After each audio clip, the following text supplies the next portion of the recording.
Hello everyone, आज मैं आपके साथ यू एंड आई का सेकंड पार्ट शेयर करने जा रही हूँ। अगर अच्छा लगे तो लाइक कमेंट एंड शेयर ज़रूर करिएगा और प्लीज़ चैनल को भी सब्सक्राइब कर लीजिएगा। तो चलिए हम पार्ट को शुरू करते हैं। आज लैंड मैंशन को बहुत ही अच्छे से सजाया है। बिजनेस वर्ल्ड के बड़े बड़े लोग इस पार्टी में आए हुए हैं। तभी लांचेरैन हॉल के सेंटर के बीच में आकर सबका अटेंशन अपनी ओर करते हुए बोलते हैं, थैंक यू एवरीवन हमारी इस पार्टी में आने के लिए।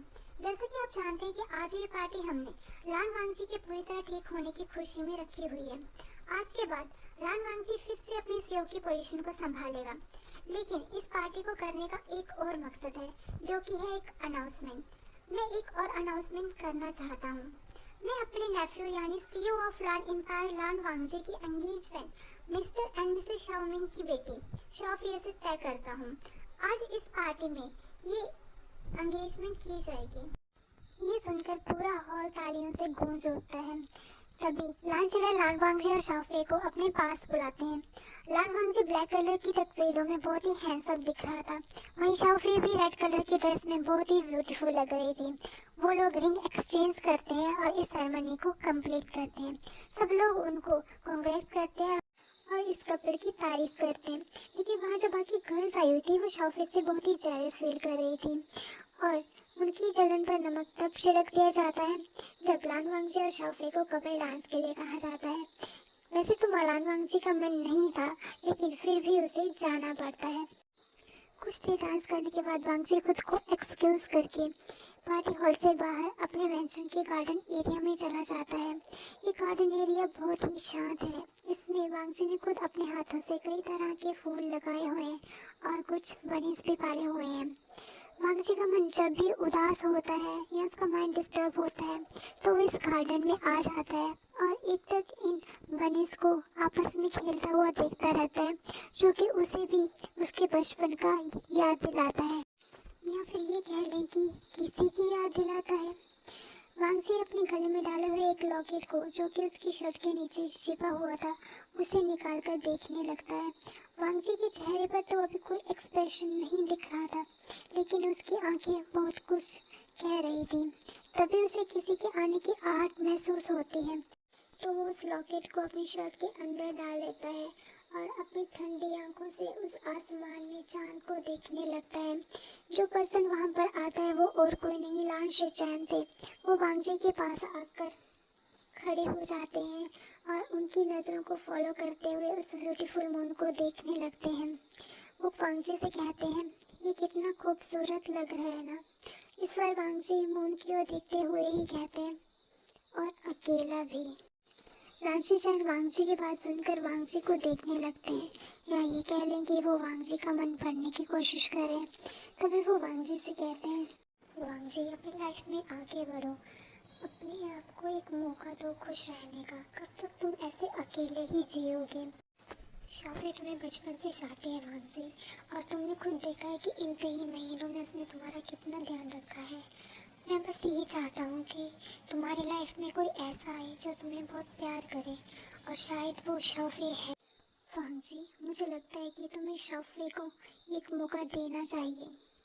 हाँ, माना कि वो थोड़ा सा शो ऑफ करती है, लेकिन वो तुमसे प्यार भी करती है वांगजी। वांगजी लान शिचैन की ओर देखता है और कहता है, भाई। लेकिन तभी वहाँ पर शुयांग आ जाता है और वांगजी की बात बीच में ही कट जाती है। शुयांग कहता है, हे डूड, तुम यहाँ पर हो? मिस्टर मिसेस सिंह कब से तुम्हें ढूंढ रहे हैं।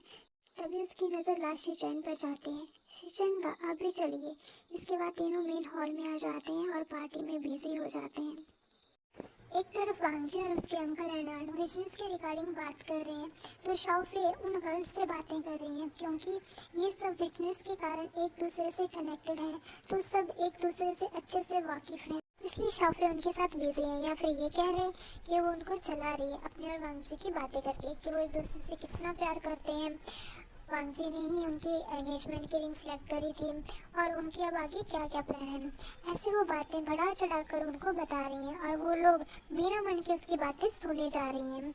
वो उसे कुछ कह भी तो नहीं सकते, क्योंकि उनके फादर भी टॉप बिजनेस मैन की लिस्ट में आते हैं, और अब तो उसका फियांसे जो कि नंबर 1 पर है बिजनेस वर्ल्ड में, तो वो कुछ भी ऐसा वैसा कहकर अपने बिजनेस रिलेशनशिप में वहीं दूसरी ओर शीचैन वांगजी की ओर देख रहे हैं और मन में कहते हैं, वांगजी मैं जानता हूँ कि तुम इस एंगेजमेंट के लिए सिर्फ मॉम डैड के कारण ही माने हो, क्योंकि तुम उन्हें तुम्हारे लिए इतना परेशान होते नहीं देख सकते, इसलिए कम एज में तुमने हाँ तो कर दी है।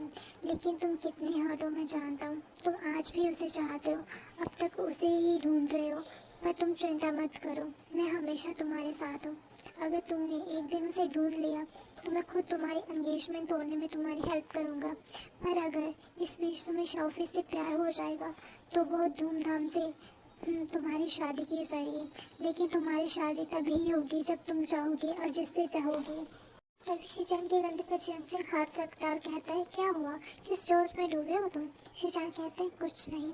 तभी चंचल मुंह बनाते हुए कहता है कि अगर नहीं बताना तो सीधा सीधा क्यों नहीं कहते कि नहीं बताऊंगा, झूठ क्यों बोल रहे हो? तभी शीचान मुस्कुराते हुए कहते हैं, नहीं बताऊंगा। तो चंचल घूर के लिए शीचान की ओर देखता है और पैर पटकते हुए वहां से ये कह के चला जाता है कि तुमसे तो बात करना ही बेकार है। और शीचान उसकी इस हरकत पर स्माइल करता है, अपना सर हिलाता है और उसके पीछे पीछे चला जाता है। ये दोनों कॉलेज टाइम से ही फ्रेंड्स हैं और एक दूसरे के साथ बहुत खूब मस्ती मजाक करते हैं। इसी तरह उनकी पार्टी खत्म हो जाती है और फिर सब अपने अपने रूम में रेस्ट करने के लिए चले जाते हैं। अब हमें सीन शिफ्ट करके एक क्लब का दिखाया जाता है, जहाँ लोग ड्रिंक कर रहे हैं, डांस कर रहे हैं और खूब मस्ती कर रहे हैं। और वहीं हमारा विंग कस्टमर्स के लिए ड्रिंक बना रहा है। ये वही क्लब है जहाँ विंग काम करता है। विंग हर रोज की तरह अपना काम कर रहा था, इस बात से अनजान कि उसे कोई लस्ट भरी निगाहों से देखे जा रहा है। ये और कोई नहीं, वेन चाओ है, वेन रॉन का इकलौता सन, जो बहुत ही बदतमीज है, जिसे कहते हैं ना अमीर बाप की बिगड़ी हुई औलाद। ये उसका परफेक्ट एग्जाम्पल है।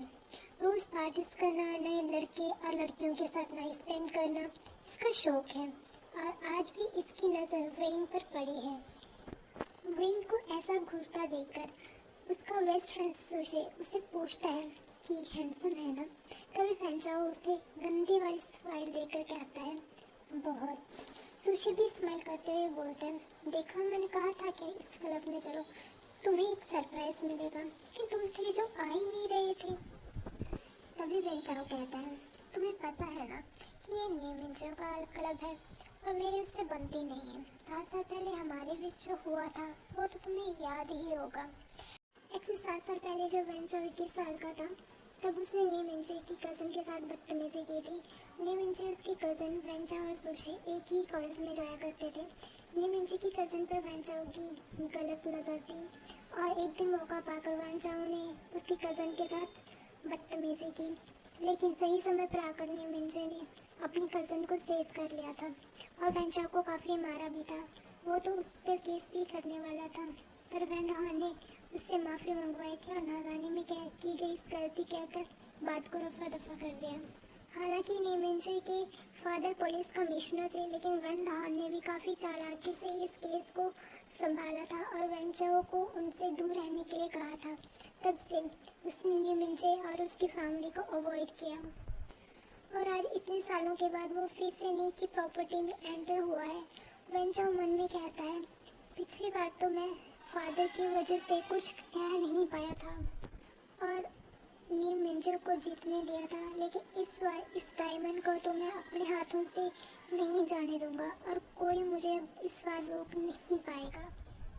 वेंचाओ एक सबमिट करता है। तभी सुशी उससे कहता है, तुम कहाँ पर हो गए हो? डोंट वरी, नील मिंजर अभी आउट ऑफ सिटी गए हुए हैं किसी काम के सिलसिले में, तभी मैं तुम्हें आज यहाँ पर लेकर आया हूँ ताकि हम इस मौके का फ़ायदा उठा सकें। वेंचाओ सुशी से कहता है कि तुम काफ़ी समझदार हो गए हो और साथ में मेरे साथ रहते रहते तुम्हारी चॉइस भी काफ़ी अच्छी हो गई है। इस पर सुशी कहता है, तो फिर चलें इस ब्यूटी के साथ थोड़ा सा फन कर लें। तो वेंचाओ स्माइल देकर कहता है, ज़रूर चलो। वो वेन के पास पहुंचते हैं। वेंचाओ कहता है, हे ब्यूटी। तभी वेंचाओ और सुशी को ग्रीट करते हुए बोलता है, हेलो सर, आप कौन सी ड्रिंक लेना चाहेंगे? तो वेंचाओ फ्लर्टी वे में कहता है, वैसे तो तुम अपने इन सेक्सी हाथों से कुछ भी पिलाओगे हम पी लेंगे। विंग मन में कहता है जहर पिला दूं। एक्चुअली कई लोग विंग के साथ फ्लर्ट करते थे उसकी हैंडसमनेस को देखकर, लेकिन आज विंग को न जाने क्यों लेकिन इस पर्सन से अच्छी वाइब नहीं आ रही थी। लेकिन फिर भी विंग अपनी फीलिंग्स को कंट्रोल करते हुए कहता है, स्माइल देकर बोलता है, तो ये मैं आपको यहाँ की बेस्ट वाइन सर्व करना चाहूँगा। ये कहकर वो अपना काम करने लगता है। जब तक वो ड्रिंक बना रहा था वेंचा उसे बहुत ही गंदे तरीके से देखे जा रहा था। विंग को भी ये फील हो रहा था। वो जल्दी से ड्रिंक बनाकर उनके आगे रख देता है। वेंचा ग्लास उसे उसके हाथों में पकड़ाने के लिए कहता है, तो विंग ऑकवर्डली स्माइल करते हुए ग्लास उसे उसके हाथों में दे देता है, लेकिन इस बहाने वेंचा उसका हाथ पकड़ लेता है। विंग घूर के वेंचा को देखता है और बट कामली कहता है, सर मेरा हाथ छोड़िए।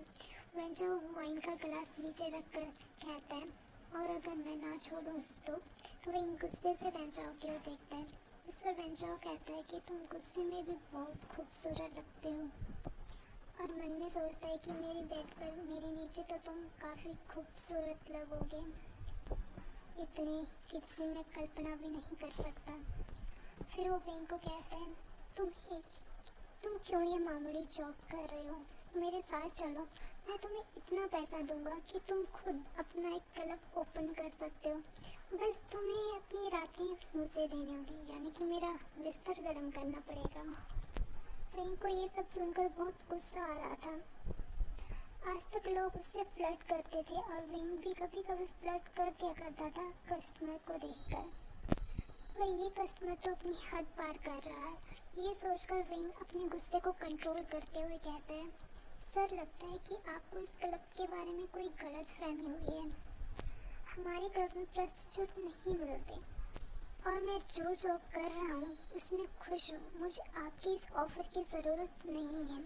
इस पर वेंचा को कुछ बोल पाता तभी नी हुसैन, जो कि नी वेंचा का भाई है, बोलता है, आई थिंक आपको सब क्लियर हो गया होगा मिस्टर वन, तो क्या आप मेरे एम्प्लॉय का हाथ छोड़ेंगे?